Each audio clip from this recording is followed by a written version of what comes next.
uma convidada especial que vai trazer algumas orientações sobre saúde mental feminina, para quem possa transmitir a vocês algumas recomendações, orientações e dicas importantes para que vocês, mulheres, possam preservar sua saúde e também restaurar caso já não esteja tão bem. Assim como também para quem convive com essa mulher possa conduzir melhor as suas ações para facilitar o bem-estar dessa mulher que tanto precisa estar aí inteira para cumprir tantas demandas sociais. Então, a cada um de vocês que está aí de rádio ligado, almoçando, passeando, trabalhando, de folga, deitado de rede, né? Obrigado pelo o tempo que você disponibiliza para a gente entrar um pouquinho na sua tarde e venham conosco que a gente vai estar, a partir de agora, falando sobre saúde mental da mulher, né? Saúde mental feminina. O que é que ninguém fala, mas que todas sentem. E hoje a gente está recebendo aqui a psicóloga de mulheres, né? Gabriela Isidro, é assim que ela se identifica profissionalmente, e ela vai se apresentar agora, dizer para vocês quem é a doutora Gabriela Isidro, onde ela trabalha, o que é que ela, né, costuma abordar nas suas demandas profissionais, para que a gente possa de fato entrar aqui nas nossas perguntas e direcionar o nosso diálogo aqui para uma orientação a todos vocês que estão nos assistindo aqui pelo Instagram, né? @psicólogo Diógenes Pereira, ou então Gabriela Isidro, e também no 90,7 aqui, ou então pela Rádio Net, que tem muitas pessoas aí nesse nosso sertão espalhado no Brasil que estão aqui ligadinhos na 90,7 pela Rádio Net. Então, muito obrigado a todos vocês. E, Gabriela, mais uma vez, seja bem-vinda. Obrigado pela disponibilidade de estar aqui. Fique à vontade, diga quem é você, a todos os nossos internautas, a todos os nossos ouvintes, para que a gente possa iniciar o nosso bate-papo. Boa tarde, pessoal. Tá bom, som? Tá. Eu sou Gabriela Isidro Vanderlei. Eu costumo dizer que eu sou psicóloga de mulheres de sucesso. De formação, eu sou formada em psicologia, sou formada em administração financeira, sou pós-graduada em gestão estratégica de recursos humanos, em teoria cognitiva comportamental e acupuntura. Eu atuo como psicóloga e hipnoterapeuta, com o objetivo, com foco, né, de trabalhar o desenvolvimento da inteligência emocional, para que as mulheres possam ter mais qualidade de vida e ter um melhor desenvolvimento na sua carreira. Muito bem. Onde eu trabalho. E por que isso, psicóloga de mulheres? Quando foi que surgiu essa pretensão de focar principalmente em mulheres? Eu comecei a focar mais em mulheres em 2022. 22. Quando a gente se forma, a gente tem um leque de possibilidades. A gente pode trabalhar com diversas questões e ambientes, enfim. Com a minha história, a gente vai... Como é que a gente escolhe, na verdade, né? Como é que a gente escolhe, como é que a gente chega a isso? Primeiro vem o que a gente se identifica mais, o que a gente gosta mais de estudar, o que a gente gosta mais de atender, os casos que chegam mais pra gente. Então, quando a gente vai fazendo todo esse apanhado, a gente vai verificando onde a gente se identifica mais. Pelo meu próprio histórico de vida. Eu sou mulher, já fiz transição de carreira, eu trabalhava na área financeira e vim para a área da psicologia. Então, em termos profissionais, já passei por CLT, já fui prestadora de serviço, concursada, já pedi exoneração de concurso e sou empreendedora. Então, eu sei exatamente quais são os medos, as angústias, as incertezas que a gente enfrenta em cada fase dessa. Eu consigo entender melhor quando a minha paciente ela chega com uma queixa dessa. Também já tive depressão, já tive ansiedade. E são esses os temas que eu mais encontro no meu consultório. São os temas que eu gosto de estudar, os temas que eu gosto de trabalhar, os temas que eu estou cada vez mais me aprofundando. Porque a partir do momento que a gente escolhe um tema, um nicho ali para atender, a gente consegue se aprofundar mais, a gente estuda mais, a gente atende mais. Isso vai aumentando, né, o nosso leque de possibilidades, o nosso leque de ferramentas, né, para trabalhar com aquela pessoa. Exatamente. E já são quantos anos de formada?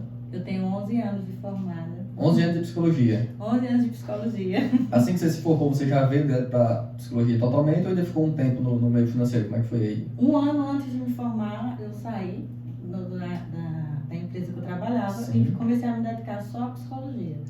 E assim que eu me formei, eu assumi o concurso que eu passei.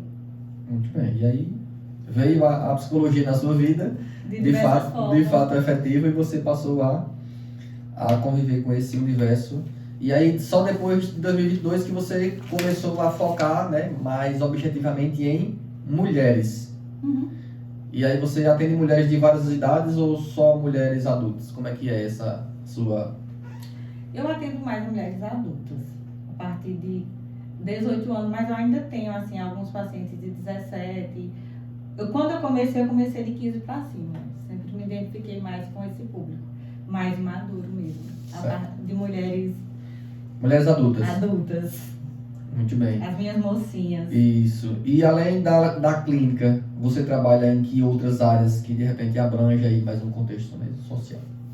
Eu também trabalho em Poço das Trincheiras, eu trabalho no SUS lá. E eu trabalho em Poço das Trincheiras e faço o trabalho da clínica. Na clínica. É. E aí no SUS você recebe demandas variadas, porque o SUS é bem amplo, Isso, né? No SUS a gente recebe todo tipo de demanda, a gente atende todo mundo que está referenciado naquele PSF que a gente trabalha. Muito bem. E você já atendeu casais? Não, nunca atendeu casais. É. Tá, muito bem. As pessoas perguntam, mas não tenho esse foco em trabalhar com casais. Sempre foi uma pretensão mais da condição da mulher, né? E quando se fala em mulher, nas suas peculiaridades, existem diferenças de estratégias para trabalhar mulheres do que trabalhar homens? Como é que você visualiza essa sua trajetória aí atualmente? Na verdade, a gente precisa entender o universo da mulher. A mulher ela tem algumas questões que são bem próprias dela, tanto a questão social, a questão biológica. A gente precisa trabalhar mais direcionado para esse público. Quando o homem, eu já atendo o homem também, o homem ele de certa forma acaba sendo mais objetivo em algumas questões. Sim. E também o homem ele tem um certo apoio, que às vezes a mulher não tem. Como assim, Gabriela? Que apoio seria esse? Que apoio seria esse para clarear mais? Que estão nos ouvindo aí entendam o que é. Então, digamos que o casal, vamos pensar no casal. Certo. Aí a mulher está em adoecimento. Sim. O homem ele pode até dizer, vá procurar, não sei o que, procurar ajuda, ele pode até incentivar. Alguns não incentivam, mas vamos pensar nesses que estão incentivando. E aí, incentiva a ir para o tratamento, mas o em casa não tem tanto apoio. Sim. Agora, se o homem vai para o tratamento, em casa a mulher acaba dando essa atenção, poupando mais, não deixa que eu faço, você pode descansar, você deve fazer tal coisa. E a mulher não, a mulher ela tem que ir para o tratamento e voltar para a cobrança que ela tem dentro de casa. Ela precisa cumprir os seus requisitos, as suas missões enquanto mulher, né? Enquanto doméstica, enquanto mãe, enquanto esposa. E aí geralmente quando é o inverso que acontece, esse homem geralmente tem uma condição colaborativa maior por parte da sua companheira. Isso, né? Exatamente. E aí isso pesa muito mais para a mulher, então. Com certeza. Porque ela, mesmo não estando bem, ela precisa se conta. desdobrar para fazer o máximo que ela puder na sua rotina, na sua jornada. Exatamente. Porque ela tem que dar conta de ser mãe, de ser esposa, de ser uma boa profissional, boa em tudo. E não pode demonstrar que precisa de ajuda, por exemplo. E além do mais tem as variações hormonais, tem as variações fisiológicas que a mulher por natureza vive, né, pela condição, pela predisposição biológica que existe, que muitas vezes também não é percebido.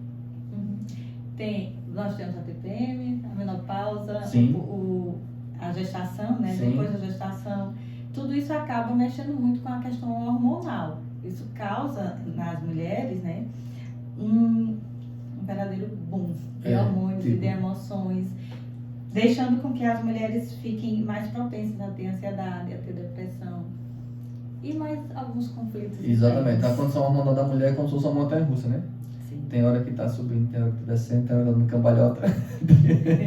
É difícil compreender, né, as minúcias do funcionamento do organismo da mulher por todas essas particularidades que nem sempre são fáceis de compreensão, e na nossa cultura as pessoas não têm o hábito de buscar compreender isso. É um fato muito comum da nossa base cultural, do nosso costume não ter nem, né, a prática de falar sobre isso, nem também estímulo para que as pessoas, os demais membros da família compreendam todas essas questões. E a percepção, você perceber qual é o seu momento. Sim. Às vezes a pessoa está mais irritada, ela está mais reativa, mas ela não entende que ela está na TPM. E às vezes quando passa, ela não quero que eu estava chorando, não quero que eu estava brincando por isso. Então quando ela passa a se conhecer, a entender como é que ela funciona, ela começa a reagir melhor com as suas emoções também. Exatamente. Isso é muito comum. E que demandas mais comuns você costuma receber? Né? Quais são os casos mais recorrentes? Olha, nós temos top 1. Qual é o número 1 aí das queixas das mulheres? Se não tivesse isso, a gente tinha nem emprego, tenho certeza. Não tinha nem emprego? Não tinha não emprego pra gente. É o medo do julgamento do outro. O medo do julgamento do outro é o que está aí Carro-chefe. perturbando, deixando as mulheres mais neuróticas. Eu diria que a todos, mas em grande maioria as mulheres, porque a pressão para cima da mulher é maior. Então, Sim. por que eu digo que é o medo do julgamento do outro? Às vezes eu estou num relacionamento que não está dando certo, mas eu não me separo. Porque Sim. o que é que as pessoas vão falar? Vão dizer o que de mim? Isso. Às vezes eu estou na faculdade que eu não quero fazer, mas eu não saio porque o que é que as pessoas vão falar? Uhum. Às vezes eu quero namorar uma certa pessoa, mas eu não dou um passo, porque... E assim por diante. Eu estou no emprego que eu não quero ficar, eu quero começar a empreender. Não importa o contexto, quando a gente vai investigar, no fundo ali está lá essa questão. Uma insegurança muito A grande. insegurança do que as pessoas vão falar. E vai gerando uma bola de neve. Aí é onde a gente vem, né, top 1 é esse, Sim, né? os principais pontos que estão ali maltratando a mulher. Isso, demais. Aí nós temos a ansiedade, estresse, depressão e insegurança. Eu acredito que sejam os mais recorrentes. Mais recorrentes. Eu costumo observar nos pacientes que eu recebo, também recebo muitas mulheres e casais, e eu percebo que a condição, né, social e midiática que a gente tem hoje, né, na condição estética, ele muitas vezes é injusto com a mulher. Muito. Ela traz uma pressão muito grande, porque assim como você falava no início da sua né, apresentação, o homem tem uma forma muito mais objetiva, né? Por exemplo, é na roupa, é no sapato, é na viagem, é em tantas coisas que geralmente o homem se projeta a fazer, é muito mais fácil de escolha, de decisão. Uhum. A mulher tem uma variedade muito maior, tanto de necessidades como também de oportunidades. Então isso faz com que ela fique muito mais em dúvidas, né? E nós mulheres temos uma cobrança que não condiz. É uma cobrança, como é que eu posso dizer? Contraditória. O homem, ele reclama que a mulher demora demais para se arrumar, mas o homem quer uma mulher como? Arrumada. Né? O homem, quando ele quer ser pai, ele quer que a esposa, né, então mãe, seja uma boa mãe. Sim. Só que ele não quer que ela gaste o tempo dela, que deveria gastar com ele, Sim. com o filho. Fica naquela cobrança. Então eu tenho que ser boa mãe, Sim. mas é como se a partir do momento que eu tivesse um filho eu ganhasse mais 12 horas, eu não tivesse mais 24, fosse 36. Porque se eu for dar atenção ao meu filho, essa atenção tem que ser tirada das 24 horas que eu dou pro meu marido. Isso. Eu dou atenção pro meu marido. Claro.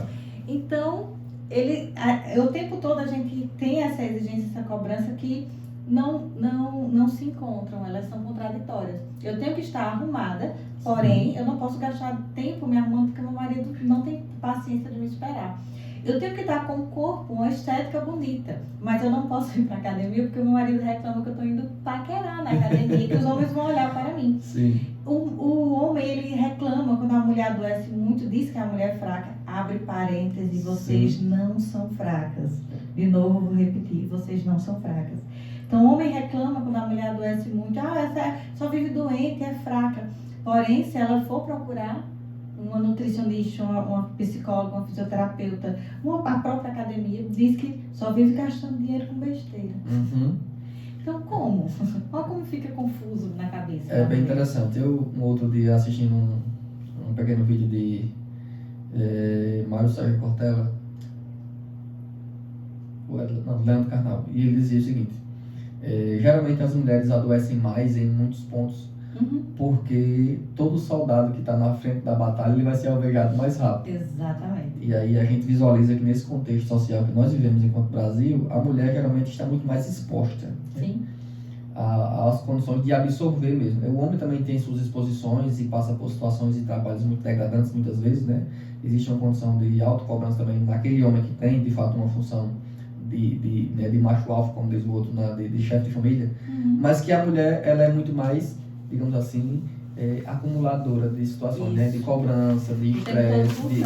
Né? E aí vem toda a condição, principalmente do ambiente do lar, aquela mulher que tem uma função do lar também, porque ela vai ter que cumprir todas as outras coisas que ela escolheu fazer, além das condições domésticas que nunca param. né? A condição doméstica ela nunca termina, eu digo sempre que é um trabalho interminável a demanda doméstica de uma família. Não tem como terminar nunca. É fazendo uma etapa e começando outra, nunca termina. Então, para a mulher, isso acaba gerando um peso muito maior e uma tendência ao adoecimento.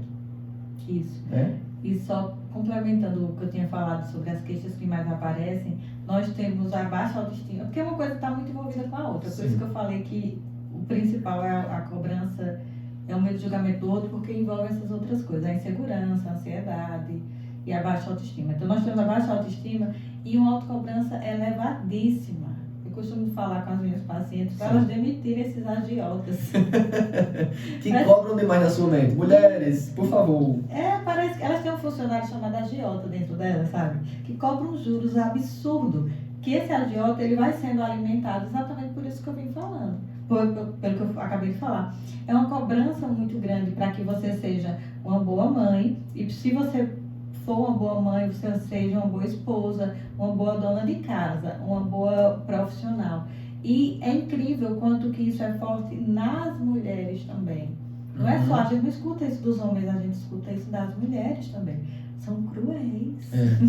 Mulheres são muito duras com as palavras com as outras mulheres. Muitas vezes não tem a tal sororidade quando se fala muito, né?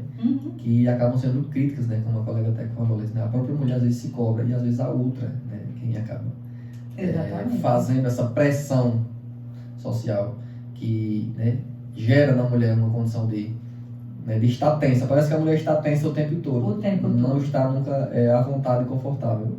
Porque ela não pode descansar. Como é que ela vai descansar? É uma história de não posso. Eu não posso descansar. Gente, uma frase que eu falo muito. Ninguém morre de prato sujo. Você já chegou no velório? Ninguém morre de grude. Você já chegou no velório e disse assim, a pessoa morreu de quê? Morreu de prato sujo, porque não lavou os pratos. Não, ninguém morre de prato sujo. Agora, de adoecimento físico e adoecimento mental, sim. Isso sim pode levar você a não desfrutar da sua vida. Então deixa os pratos pra lá, deixe de se importar tanto com a perfeição, de fazer tudo perfeito. Vai ter hora certa para o prato. Tem hora certa de lavar o prato. E outro, a gente não lava todos os pratos de uma vez, é um por um. Do mesmo jeito os problemas da vida, a gente não resolve tudo de uma vez só, é de um por um. Com certeza.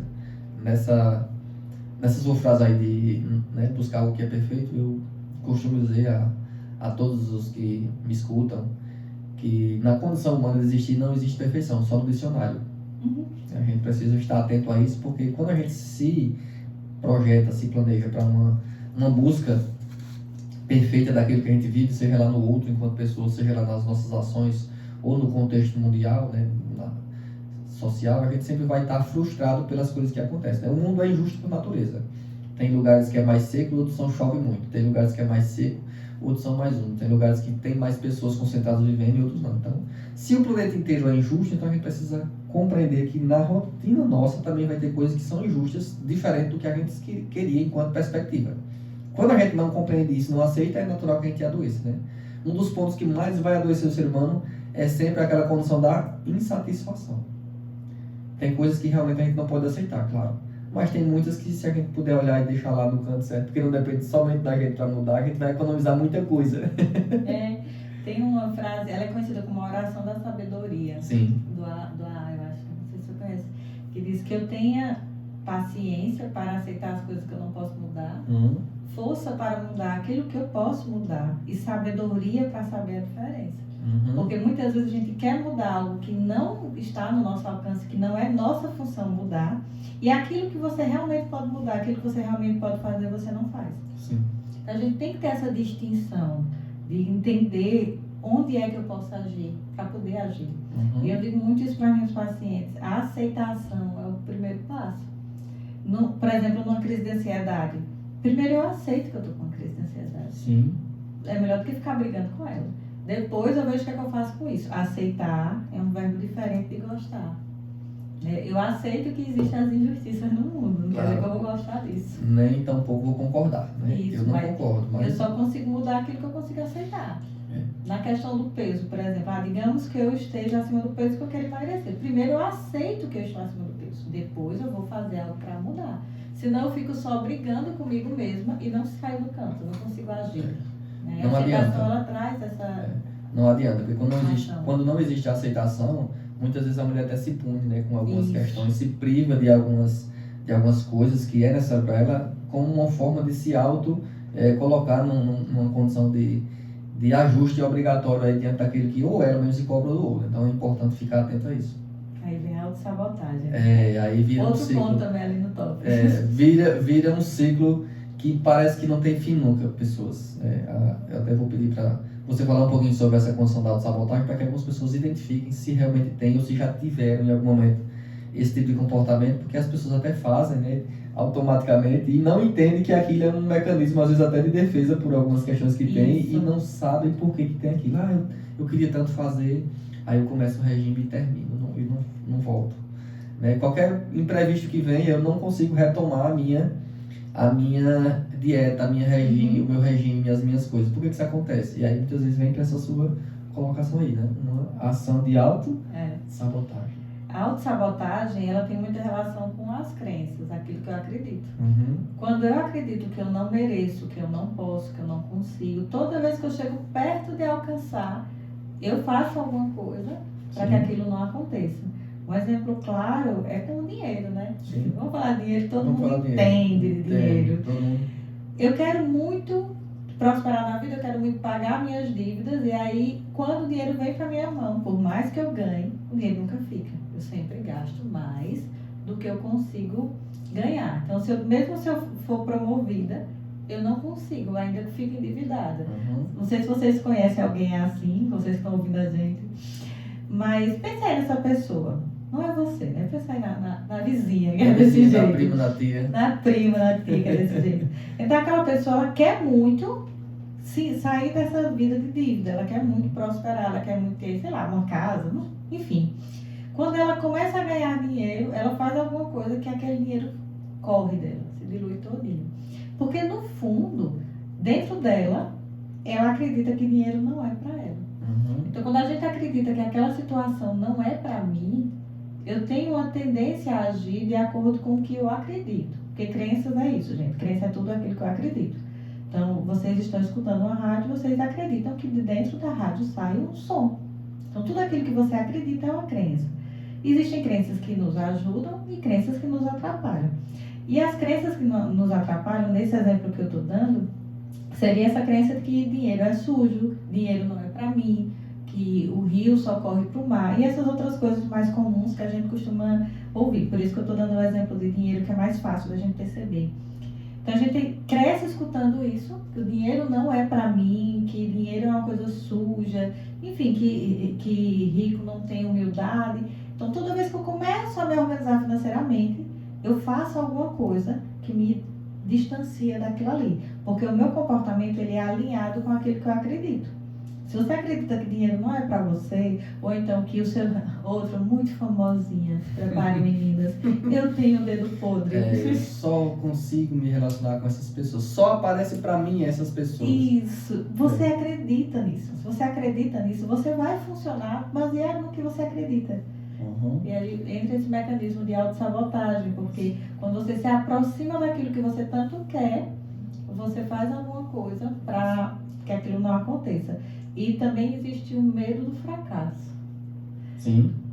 Aliás, corrigindo, o medo do sucesso. O medo do sucesso. Às vezes eu tenho mais medo de dar certo do que o medo de dar errado. Aí muitas pessoas se privam de tentar. Isso, nem tenta, porque vai dar certo. Vai que, eita, e se não funcionar, e se der certo, e se eu não souber gerenciar? Então, muitas vezes, se colocam numa condição de, né, às vezes até de dificuldades, para não ter que se arriscar a buscar algo novo e melhor. Então, o novo assusta só em falar, imagine tentar.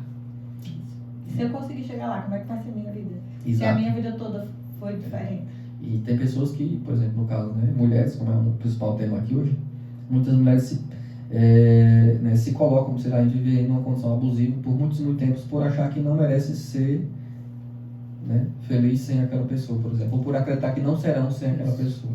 É onde a gente entra na questão da autoestima. Uhum. Quando eu tenho autoestima baixa, eu aceito qualquer coisa. Eu aceito ser tratada mal, ser tratada com indiferença, com falta de respeito. eu escuto muito assim, mas ele não me trai. Gente, traição é o básico. Traição é apenas uma das partes, né, do que é o movimento cultural. Aliás, não trair é o básico, né? Não trair é o básico. É obrigação, né? É obrigação. Vamos pensar o seguinte, se você fosse fazer um churrasco. Sim, vamos pensar no churrasco aí, pessoal. Vamos pensar no churrasco. Vamos comparar um churrasco a um relacionamento. Sim. Se você fosse fazer um churrasco, qual é a coisa mais básica que precisa ter para você ter o churrasco? Carne. Não, é a água. Pra lavar as mãos. Pra lavar as mãos, Mas a gente já pensa na carne, né? Aí já pensa na carne. Então, a água é não trair, é respeitar. Pronto. A carne, se vai ser carne, se vai ser picanha, o carvão. Aí isso vem as outras coisas. Sim. A carne é levar para jantar. Pronto. É outra parte. É outra parte, mas o básico, assim, o básico do básico do básico, que é você ter o espaço, a água e o sal. Eu acho que não consigo pensar em nada mais básico que isso. Uhum. É você respeitar a pessoa. É o mínimo que se pode fazer.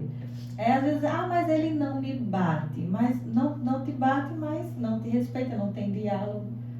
Trata como se a pessoa fosse um móvel dentro de casa. Sim. Tem Não partilha nada. Isso, tem uma comparação que eu vi uma vez que eu achei bem interessante. Ela disse assim, na postagem, né? Isso aqui é uma televisão. Televisão você compra, deixa em casa. Liga quando quer, desliga quando quer. Quando você sai, só deixa em casa. Isso aqui é uma mulher. Sim. Parece óbvio a diferença, mas às vezes não é. Às vezes as pessoas, elas tratam as outras como se fossem objetos. E pior, quando eu tenho autoestima baixa, eu deixo que me tratem desse jeito. Dessa forma. De que, eu sou posse daquela pessoa, né, daquele rapaz. Eu sou posse dele, se ele quiser sair e me levar, ele leva. Se ele não quiser me levar, ele me deixa em casa. Se ele quiser, liga. Se ele quiser, desliga. Como se fosse um objeto. E se eu não tenho consciência do papel que eu sou, de quem eu sou, do meu valor, eu vou deixar que isso seja assim. Fica permissivo, né? Exatamente. A relação, né? Dentro da dinâmica da terapia de casal, um dos pontos que muito chama a atenção, né, e quase sempre é o principal ponto a ser trabalhado, é uma pessoa querendo mudar a outra. É muito intenso isso, é uma coisa incrível, você não tem noção. Tá? Quase que todo casal, quando chega para uma atividade de treinamento de terapia de casal, eles vêm com aquela grande necessidade de achar que tem que mudar o outro. E é um equívoco, tá? Entenda, nós não precisamos mudar ninguém. Quando você de fato consegue estar pleno enquanto ser humano, né? Fazendo o que você entende que é o importante para você, né? Transmitindo ao outro o que você entende que é importante transmitir, automaticamente quem tiver compatibilidade com você vai estar com você. Quem não, é natural que vai se distanciar porque não existe. Então, quando a gente se esforça a ficar querendo mudar o outro, a ficar tentando bater cabeça ou então competir com... Não existe, tá? É fundamental. Eu sempre digo aos meus pacientes, aos meus ouvintes, olha, uma família é um mesmo time, independente de quem esteja fazendo o quê. Todos têm o mesmo objetivo. Não adianta querer o macho e a fêmea ficarem competindo com quem sabe mais, quem pode mais, quem ganha mais. Não existe. Quando se tem o propósito de fazer uma família, o que tiver de ser construído é da família. Quando o homem ganha 2x e a mulher ganha 3x, os 5x é da família, tem que ser trabalhado dentro de um mesmo propósito enquanto time. Quando isso não acontece, nós temos aí uma infinidade de situações que coloca-se como motivo, mas na verdade é só a falta de sintonia em administrar esse time e que se desfaz em algum momento, às vezes até tão precoce. E comunicação na base de tudo. Fundamental. Não estou defendendo ninguém, mas por que isso acontece muito? Porque a nossa cultura também é construída dessa forma. A nossa cultura é construída de uma forma de que a mulher, ela é centro de reabilitação. Não sei se vocês já escutaram a frase de que agora a mãe chega, né? Agora meu filho se ajeita no mundo porque vai casar com fulano. E fulano tem a obrigação de consertar? Não tem. Então tem uma cobrança muito grande por cima da mulher de que ela que vai consertar o homem. E eu vejo muitas mulheres vivendo isso, como se ela fosse a responsável por aquele relacionamento não dar certo. E não é bem assim, gente. O relacionamento são duas pessoas, então são os dois fazendo dar certo. Se um tá fazendo dar certo e o outro não, a matemática não bate. Então nós temos uma cultura onde é muito estimulado isso, de que o homem deve fazer tal coisa, não pode demonstrar sentimentos, o homem pode trair, aí chega a mulher e diz, mas é assim, todo homem trai. Não é assim. Tem que ter Não pode ser respeito. naturalizado. Existem muitas coisas na nossa cultura que eu não concordo que sejam naturalizados, tá? Todo homem trai. Não, não é assim. Todo casal briga. Também não é assim não, tá? Não pode ser naturalizado isso, tá? A gente não pode naturalizar, né, a condição da traição, a gente não pode naturalizar a condição da violência, do adoecimento e de tantas outras coisas que a gente vê colocados assim, como se fosse uma coisa natural. Não dá para naturalizar isso. Infelizmente, a gente vê isso muito, né, com muita frequência no contexto social, mas não podemos naturalizar. Não podemos. Outro ponto que está sendo muito naturalizado é a insônia. Eu converso com o pessoal, mas lá em casa ninguém dorme não. Mas é normal. Eu digo aos meus pacientes, normal é uma resposta que eu não aceito, eu não sei o que é normal. Às vezes normal dentro de uma casa é brigar, na outra casa não é brigar. Então tem que saber o que é. Dorme 1 hora da manhã. Durmo 3 horas por dia. Quando durmo? Não, mas gente, isso não é normal. Não é normal, isso é muito adoecedor. Normal. E aí entenda, né, que toda essa condição ela vai se acumulando. Chega uma hora que a conta chega. Chega o estopim aí da doença e a pessoa tem realmente um episódio inicial ou uma recaída. Às vezes já tem tido, mas se recupera depois de uma recaída. E com relação à questão da mulher, né? Nós temos essa questão de normalizar as coisas.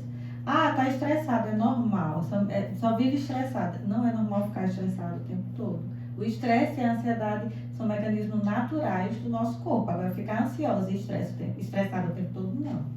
Essa cobrança excessiva de estar achando que está sempre a história do copo vazio. Eu nunca sou boa o suficiente, sempre está faltando. E vamos pensar na nossa cultura. Nós somos ensinadas a... você não pode... Como é que eu posso dizer? Você tem que ser humilde. Então você não pode se amostrar.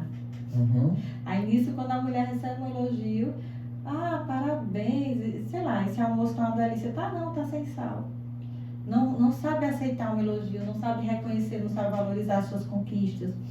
E meu danadinho do agiota, né, como eu falei, fica ali cobrando o tempo todo. Ela vive em busca de uma perfeição que nunca chega. Isso é exaustivo.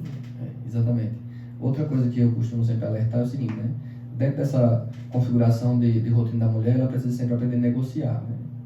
Quando a mulher não aprende a negociar essas vivências, essas relações, ela sempre vai ficar com uma conta maior. Pois é. Um prejuízo maior, né?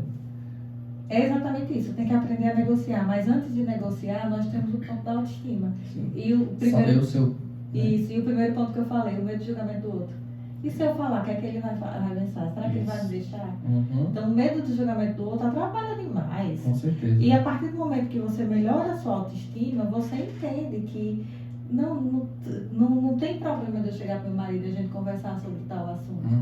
Porque o meu marido é para ser parceiro. Parceiro. Exatamente. Não é para você ter medo dele. Está ali para agregar e você compartilhar, para que exista o diálogo, exista a sintonia, existe a confiança, existe a condição de ajuda mútua, né? Não dá para se pensar uma família próspera sem que os dois adultos não sejam alinhados, não sejam ativos e não sejam realmente que tenham sintonia na sua condição de comunicação. Não dá para pensar isso. Gostei quando você falou assim, os dois adultos. Não dá para pensar isso, porque infelizmente tem muitas pessoas que têm a idade adulta, mas que têm atitudes infantis. Muitas vezes a gente vê isso. As mulheres, elas assumem papel de mãe, mãe do marido. Sabe só uma coisa que me dá pavor? Sim. É quando eu vejo aquela dependência total. Sabe aquele homem que ele não sabe tomar uma água se essa mulher não botar no colo, não sabe comer se a mulher não botar na mesa, não sabe vestir uma roupa se a mulher não entrega a roupa não acha uma roupa, não acha um sapato, não sabe onde fica a toalha, não sabe onde fica... Isso não é um relacionamento de adultos, é uma criança. É uma condição de explorar. Isso, e de você deixar a pessoa, de certa forma, inútil. Eu digo que quando você deixa a pessoa fazer algo, você está dando a oportunidade da pessoa aprender. Um outro dia, eu estava num ambiente, numa reunião com os colegas assim, que partilham um costume aqui na nossa região.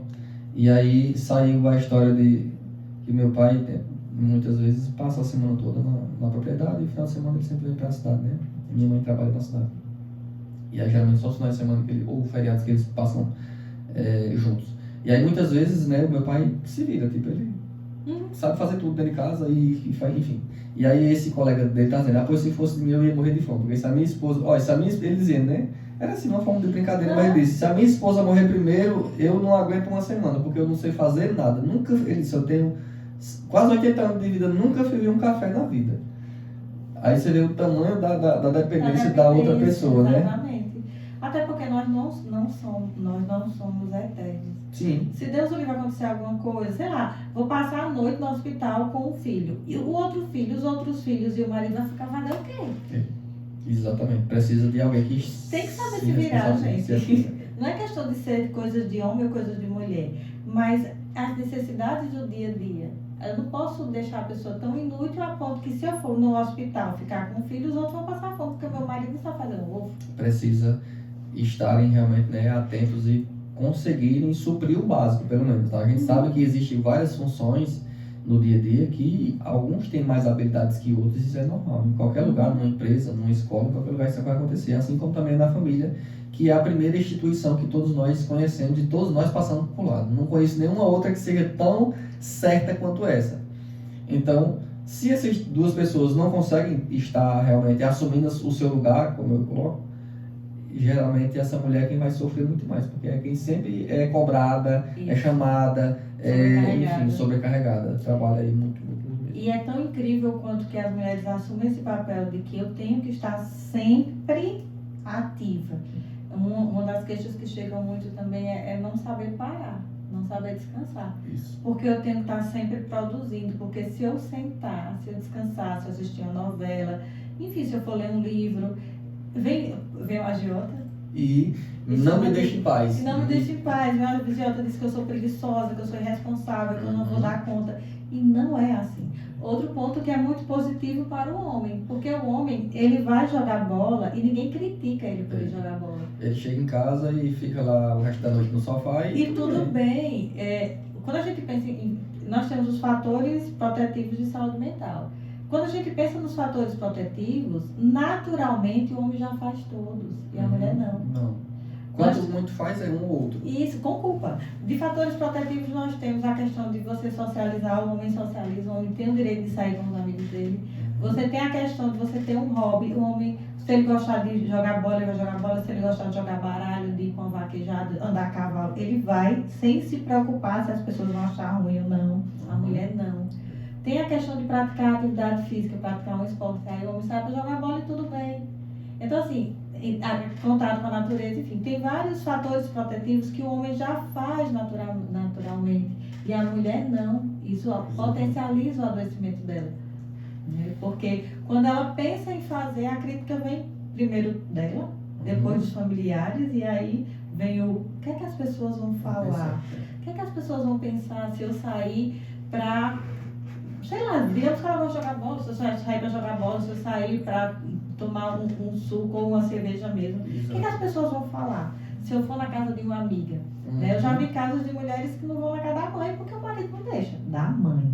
Exatamente. Isso é uma coisa muito, muito negativa. Porque enquanto não houver essa quebra desse paradigma social, a mulher sempre vai ser adoecida, sempre. Porque, inevitavelmente, ela está sendo bombardeada de todas as formas, né? Socialmente, moralmente e fisicamente, porque as demandas que recaem sobre o ombro dela são gigantescas, não tem como se negar isso.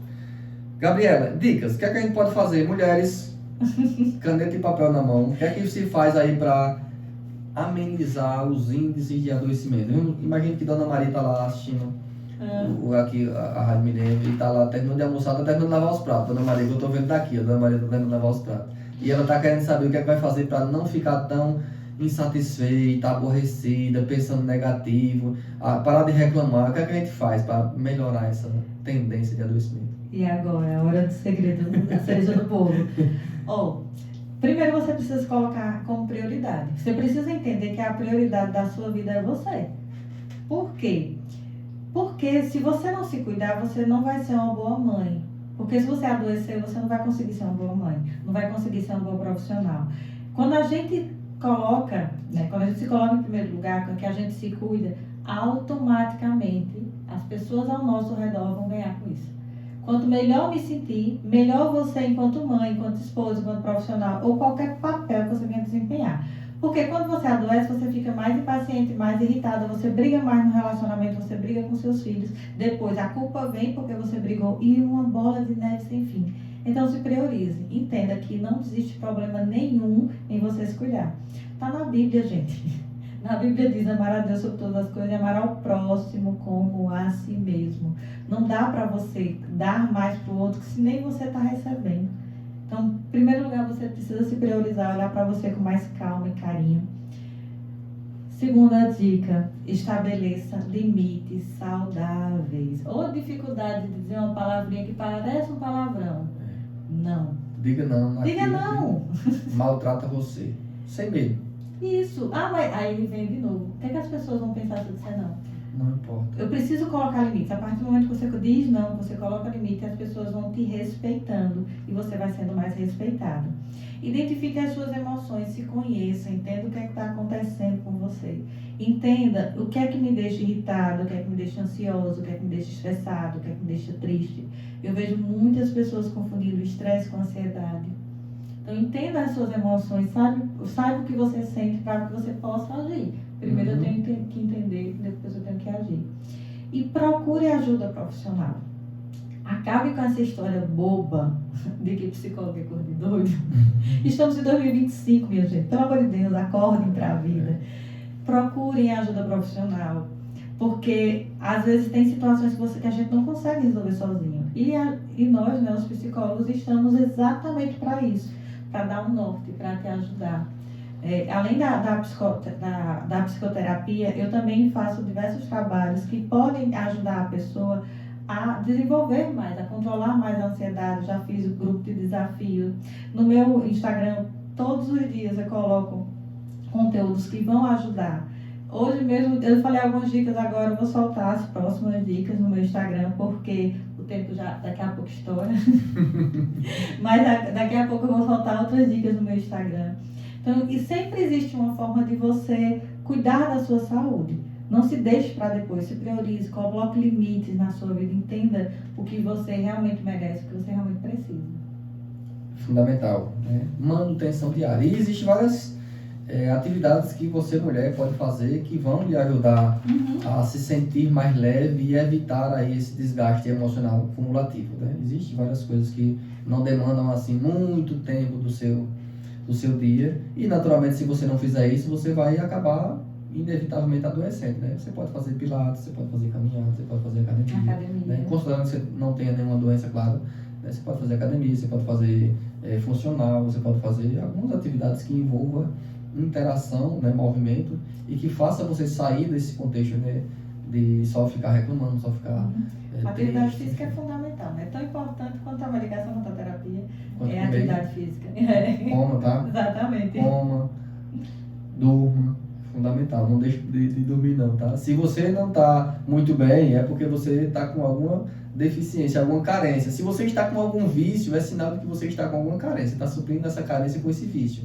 Se você está aí viciada, né? Esticando a corda demais. Exatamente. Você está viciada aí no jogo virtual, você está viciada aí no Instagram, você está viciada em algumas coisas, na novela, no BBB, sei lá. Quando se torna um vício, aí passa a gerar prejuízos em você, tá? Fique muito atento a isso. Doutora, chegando aqui os nossos minutos finais, fique à vontade, deixe aí, né, um recadinho do coração para todos que estão aqui nos ouvindo, né, para que todo mundo possa ficar lembrando assim, tá, agora eu já sei o que eu vou fazer. A doutora Gabriela me disse isso e eu vou dar uma girada de chave na minha vida de um jeito assim que vai melhorar tudo. É muito importante, como eu estava falando, a questão de se priorizar. Cuide da sua autoestima e trabalhe muito o seu autoconhecimento. Autoconhecimento talvez seja a palavra que a gente mais fala. A partir do momento que você se conhece, você sabe exatamente até onde você pode ir, o que é que te machuca, você consegue evitar o que te machuca, o que você merece. Sim. E o que você não merece. Então faça isso por você. Não pare de esperar que alguém venha te salvar. sabe? Não fique esperando. A pessoa que vai te salvar é exatamente a pessoa que está escutando o que a gente está falando aqui. É você que vai fazer isso, né? E só vou deixar um recadinho aqui para vocês. Sim, fica à vontade. Né? No próximo dia 28 de março, aqui em Santana do Ipanema, às 19 horas, na Câmara de Vereadores, nós vamos ter um encontro para mulheres que estão empreendendo. Para quem quer, né, começar na carreira, ou para quem já é empreendedora. É o primeiro Conectar para Impulsionar. Terão várias palestras, pessoas maravilhosas. E eu vou estar lá também falando, nós vamos conversar um pouco de por que o seu negócio não cresce. Para que você possa descobrir e superar quais são os bloqueios emocionais que limitam o seu sucesso. Então, o convite está aberto. No meu Instagram tem um link para você acessar. A inscrição pode ser 1 quilo de alimento ou R$10. Não tem desculpa, né? Está super acessível. Para quem quiser me encontrar no Instagram, meu Instagram é @psi, Gabriela com 2 L's, Isidro com Z, Psi, Gabriela Isidro. Lá no meu Instagram eu também tenho uma caixa de ferramentas para o controle das emoções. Lá no link da bio você encontra essa caixa de ferramentas onde você vai aprender a lidar com ansiedade, estresse, procrastinação e baixa autoestima. Então, Gabriela, eu não tenho tempo, não tenho condições agora de fazer a psicoterapia. A caixa de ferramentas já vai ajudar demais, já vai te dar um norte e você vai poder sair desse movimento de se sentir parada, de se sentir insegura, ansiosa. Porque não espere ninguém vir te salvar. É você que precisa cuidar de si mesmo. Pois é. E eu quero agradecer o espaço, agradecer por trazer esse tema tão importante, para ter esse olhar, né, para as mulheres que são tão cobradas, que são tão... que tem essa exigência tão grande com esse agiota. Tenham cuidado com o agiota emocional, tá? Você é a única pessoa que mora nesse corpo, então cuide dele com todo carinho. Assim como você cuida na mesma intensidade dos seus filhos, do seu marido, dos outros, cuide de você também. Não fique para trás não, por favor, pelo amor de Deus. Exatamente. Muito bem, quero aproveitar aqui o momento para mandar um abraço à turma que está aqui ao vivo com a gente no Instagram, né? A Fátima Machado lá de Cardeiros, Juscelia Gomes, a Juscelia está na China de Maceió, um abraço para ela. Semana que vem eu vou estar aí, Juscelia, para nós comer uma rapadura bem legal.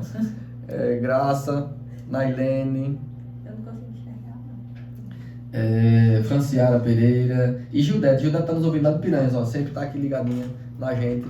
E